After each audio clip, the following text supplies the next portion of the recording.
Hello नमस्कार। Wealth के नए पॉडकास्ट में आपका स्वागत है। मैं हूं आपका host Saurabh.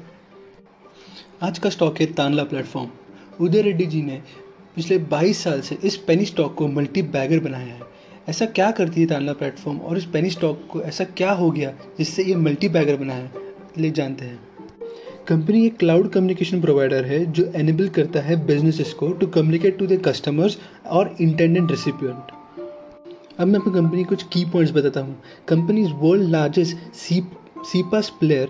It processes more than 800 billion transactions annually and about 70% of Indian A2P SMS traffic. A2P मतलब application to person. SMS traffic is process through its distributed platform. Tanla का सेंट्रल गवर्नमेंट के साथ टाई अप हुआ है for powering digital communication for Covid vaccination drive by delivering critical OTP messages for registration of CoWIN platform. So basically अगर आपका vaccination हुआ है तो जो आपको OTP आता है वो तानला के प्लेटफॉर्म से ही आता है। कंपनी के बैकग्राउंड के बारे में आपको अभी आइडिया आ ही गया होगा। अब कंपनी का रेवेन्यू कैसे आता है वो समझते हैं। कंपनी का 2 सोर्स ऑफ रेवेन्यू है, प्लेटफॉर्म और एंटरप्राइज। प्लेटफॉर्म में ये टेलीकॉम ऑपरेटर्स को एक प्लेटफॉर्म प्रोवाइड करते हैं जिससे वो अपने कस्टमर्स को स्पैम SMS से बचा सकते हैं। प्लेटफॉर्म में इनका मेजर क्लाइंट्स है वोडाफोन आइडिया, BSNL और government of India. Second source of income है इनका एंटरप्राइज। एंटरप्राइज में सीपास सोल्यूशन प्रोवाइड करते हैं to communicate with the customer. ये दोनों मॉडल रेवेन्यू शेयरिंग पे चलती है और सीपास सोल्यूशन में उनका एन नंबर ऑफ एक्सपोजर है in social media, e-commerce, government, aggregator, banking industries, financial services, health care और कस्टमर गुड्स। सो आपको रेवेन्यू के बारे में तो पता चल गया होगा, बट आपको एक डाउट होगा कि 40 रुपीज़ का स्टॉक मोर देन 1000 रुपीज़ तक पहुंच गया है, क्या इसमें अभी भी अपसाइड पेंडिंग है? So my answer is yes. अब मैं आपको 4 वो रीज़न बताऊंगा जिससे ये स्टॉक में अभी भी मुझे बहुत अपसाइड दिखती है because of the 4 inorganic acquisition ये कंपनी ने किया हुआ है। नेट डेब्ट free company plus asset light model होने की वजह से कंपनी के बैलेंस शीट में $5.8 बिलियन का कैश दिख रहा था। सो इससे कंपनी ने क्या क्या शॉपिंग की वो आपको मैं बताता हूँ। कंपनी का प्लेटफॉर्म से तो बहुत अच्छा रेवेन्यू आ रहा था, बट कंपनी को एंटरप्राइज से अपना रेवेन्यू बढ़ाना था तो उन्होंने सीपास प्लेटफॉर्म कंपनी कैरिक्स को एक्वायर किया, विच उनके पास हाईएस्ट क्लाइंट नेटवर्क है अभी इंडिया का।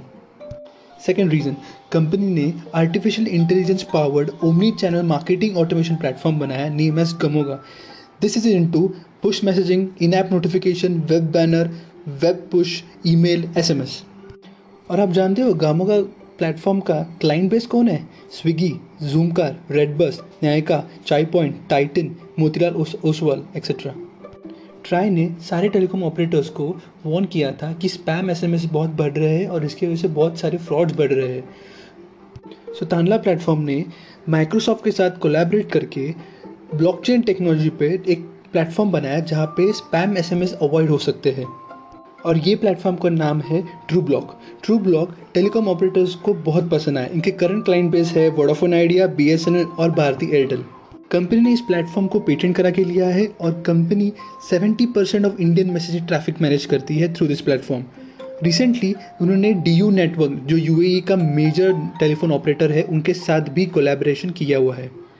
ट्रू ब्लॉक के सक्सेस के बाद कंपनी ने माइक्रोसॉफ्ट के साथ और एक प्लेटफॉर्म बनाया है जो ब्लॉकचेन टेक्नोलॉजी पे बनाया हुआ है, जो SMS end to end encrypt provide करता है। ये एक ओमनी चैनल प्लेटफॉर्म है और इसका क्लाइंट बेस में कोटक महिंद्रा बैंक, फ्रीचार्ज, कैनरा बैंक और HDFC बैंक भी आते हैं। कंपनी के फाइनेंशियल्स बारे में आपको बताता हूँ। कंपनी का रेवेन्यू Q4 में फाइनेंशियल ईयर 2020 में 522 करोड़ था और वही कंपनी का रेवेन्यू Q4 ऑफ FY21 में 648 करोड़ है।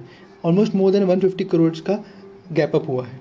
मार्जिन्स उनके काफ़ी अच्छे से बढ़े हैं due to cost cutting measures.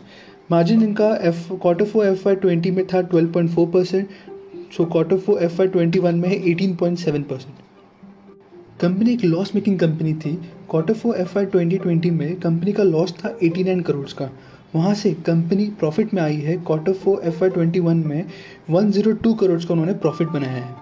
अभी मैं कंपनी के शेयर होल्डिंग पैटर्न के बारे में आपको बताता हूँ। सबसे पहले प्रमोटर्स का स्टेक 2018 में था 30.63% और 2021 में है 41.22%। अभी सेकंड है FIIs, foreign institutional investors. Foreign institutional investors का कोई स्टेक नहीं था 2018 में, सो अभी उनका स्टेक है टू मार्च 2021 में 11.82%। DIS का स्टेक 2018 में 0.28% था, सो अभी मार्च 2021 में 3.27% है। सो ये था तानला प्लेटफॉर्म। एक बाइंग रेंज मैं आपको प्रोवाइड करता हूँ 700 to 800 के बीच में आप इसको बाय कर सकते हैं for a short term target of 1500 and long term target of 3200। मैं एक सेबी रजिस्टर्ड एडवाइज़र नहीं हूँ, सो आप प्लीज़ अपने फाइनेंशियल एडवाइज़र से डिस्कस करके ही ये स्टॉक खरीदीजिए।